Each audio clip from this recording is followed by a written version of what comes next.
Етсіз котлет. Екі ғана заттан тұрады: гречка және картоп. Міндетті түрде жасап көріңіздер, өте дәмді болып шығады. Диеталық котлет.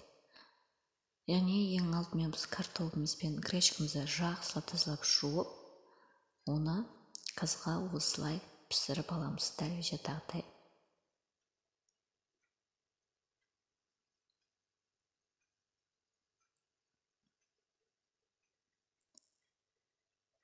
Яғни піскен картопымызды жақсылап езіп,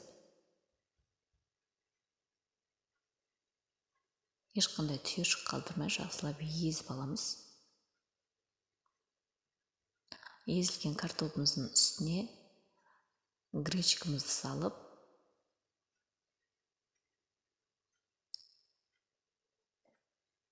және үстіне 2 жұмыртқа, қалауларыңызға қалай, тұз, қара бұрыш, кез келген дәмдеуіштерді салуларыңызға болады, өздеріңіз жақсы көретін. Осылай енді жақсылап араластырып,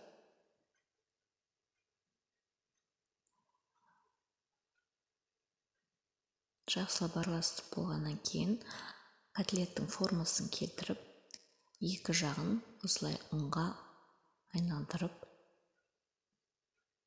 дәл видеодағыдай жасап аласыздар. Және оны қызып тұрған осындай табада екі жағын қызарғанша пісіріп аламыз. Көп ұстаудың қажеті жоқ, себебі гречкамыз да картопымыз да піскен. Сол себепті кішкене ғана қызарса жеткілікті.